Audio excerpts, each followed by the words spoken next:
bahagia, kamu bahagia. Perkenalkan, nama saya Epriani. Saya sudah menikah dan memiliki 3 orang anak. Hai, apa kabar kalian semua? Berharap tetap dalam keadaan baik ya. Terima kasih buat kamu yang tetap boleh setia menonton channel YouTube saya. Terima kasih, harapannya apa yang saya bagikan itu boleh bermanfaat buat kamu ya. Dan bagi kamu yang hari ini baru pertama kali ada di channel ini, hai, salam kenal dan please subscribe ya untuk boleh tetap mendukung channel saya. Oke, hari ini kita akan membawa suatu topik yang menarik di luar dari keuangan yang seperti biasanya saya sampaikan.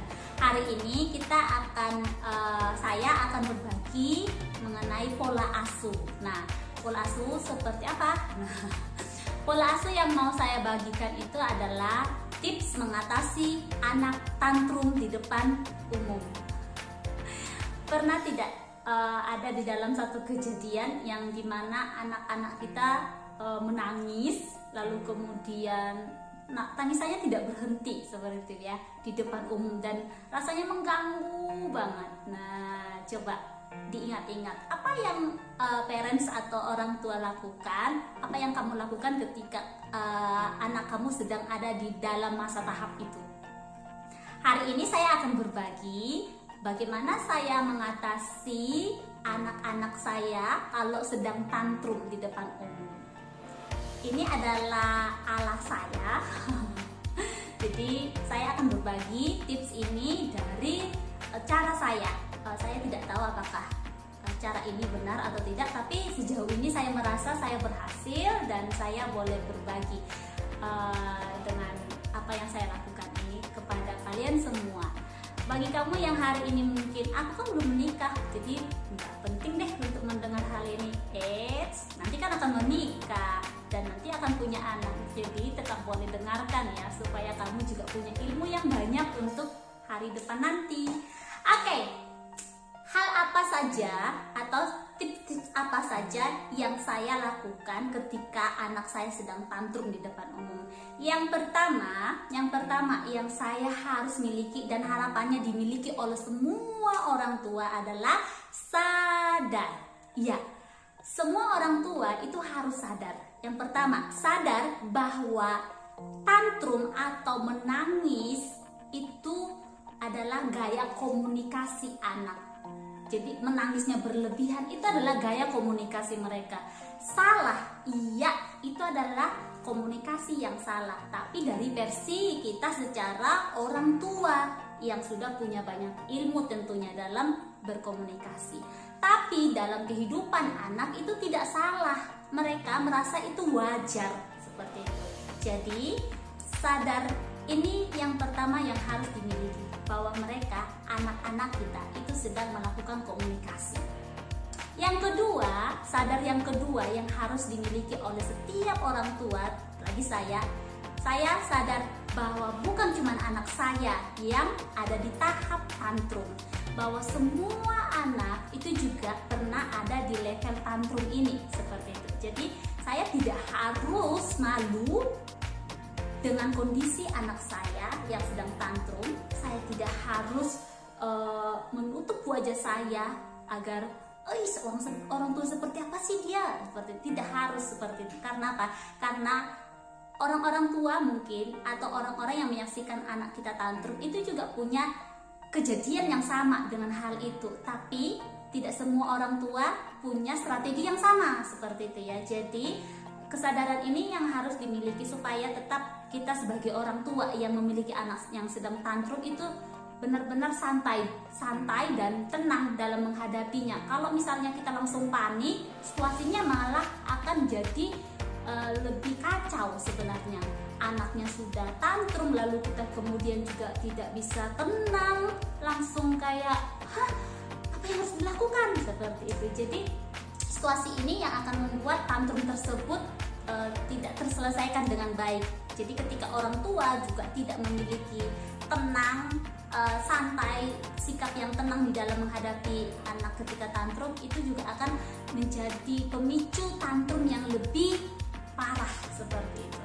Yang yang harus dimiliki oleh para orang tua ketika anak sedang tantrum adalah bahwa anak-anak kita itu sedang menggunakan otak mereka untuk mengeluarkan strategi bagaimana saya mendapatkan sesuatu yang saya inginkan, seperti itu. Jadi tantrum itu menjadi satu strategi mereka untuk mereka mendapatkan apa yang mereka inginkan.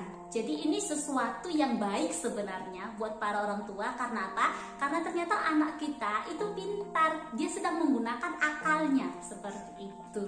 Jadi sadar ini yang harus dimiliki oleh setiap orang tua, sehingga dengan sadar yang seperti ini kita menjadi punya suatu pegangan untuk membuat kita tenang, rileks tanpa malu. Oke, di depan umum loh, anak sudah bertingkah. Oke, lalu kemudian ketika sudah memiliki sadar ini, kita harus melakukan apa nih? Ini anak sudah misalnya menangis, membuat kekacauan, membuat ketidaknyamanan dengan orang-orang lain di sekitar kita, seperti itu. Apa yang harus kita lakukan? Yang pertama dan ini menjadi sesuatu yang penting adalah jangan pernah memberikan apa yang dia minta dengan cara tantrum tadi. Jadi misalnya dia ingin mainan, dia meminta dengan menangis. Jangan pernah memberikan mainan tersebut dengan strategi yang dia gunakan tadi. Karena ketika kita memberikan mainan tersebut pada saat dia menggunakan strategi tantrumnya, maka kemudian hari, esok hari, misalnya ketika dia ingin mainan lagi, dia akan menggunakan strategi yang sama. Atau bahkan dia akan menaikkan levelnya.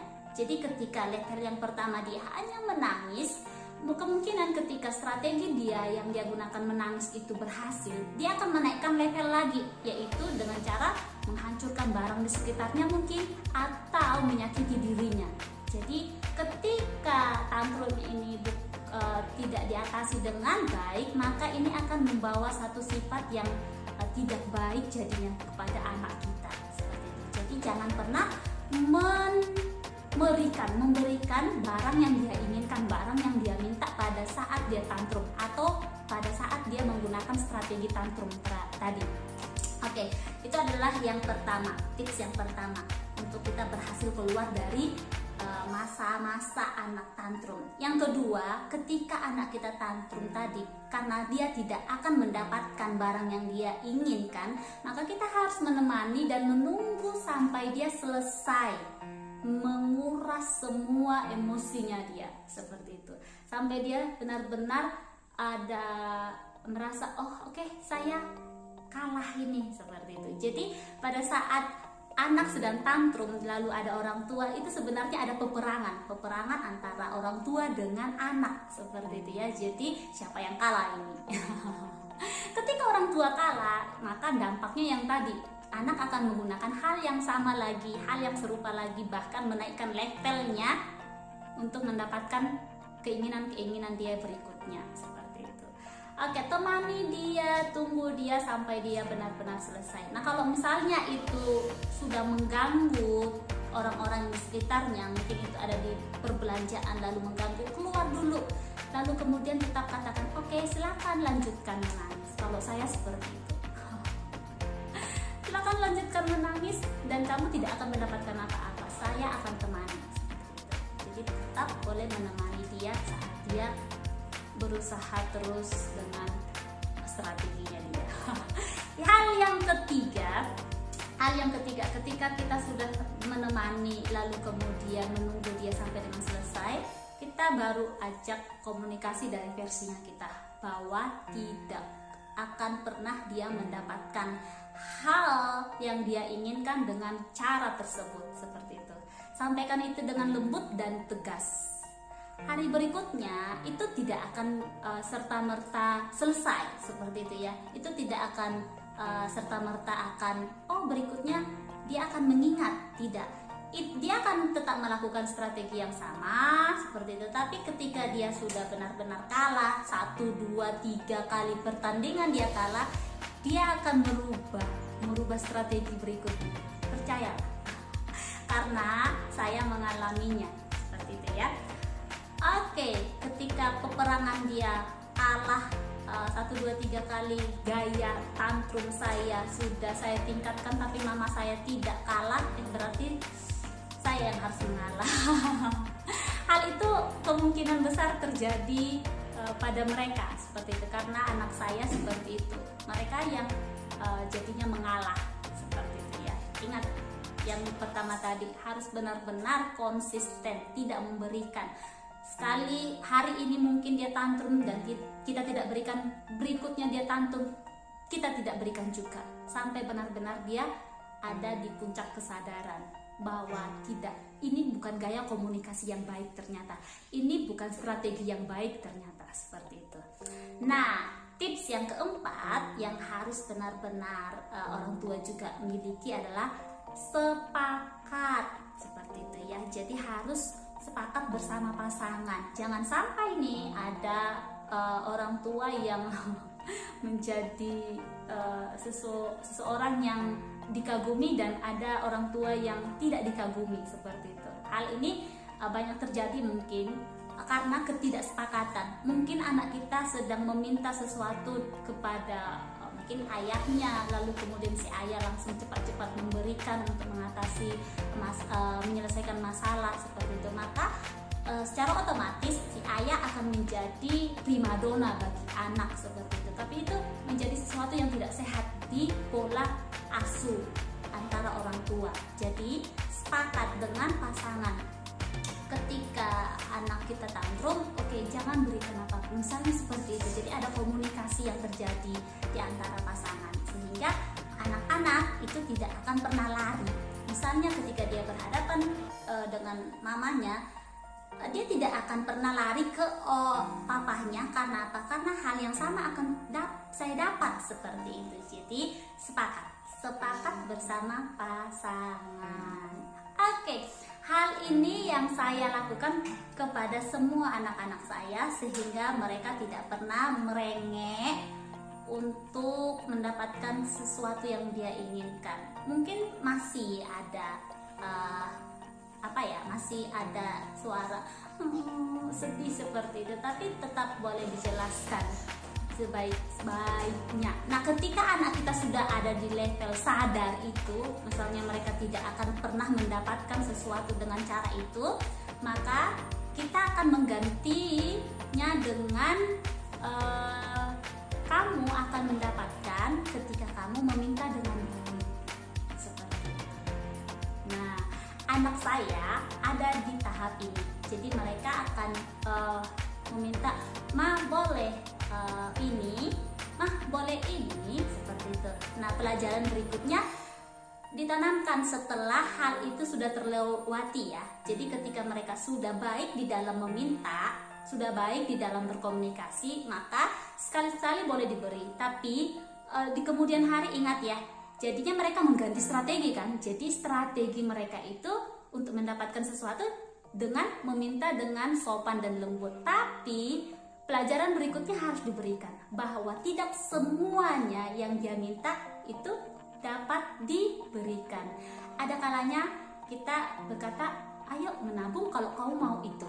Ayo berdoa kalau kamu mau itu." Jadi ada penanaman karakter-karakter berikutnya lagi yang timbul setelah kita menyelesaikan tantrum dari anak-anak kita. Oke, semoga tips ini membawa kita semua menjadi parents, menjadi orang tua yang lebih bijak mengatasi anak saat tantrum ya. Terima kasih buat semua yang sudah boleh menyaksikan. Harapannya tips ini sangat berguna buat kamu. Terima kasih semuanya. Dah.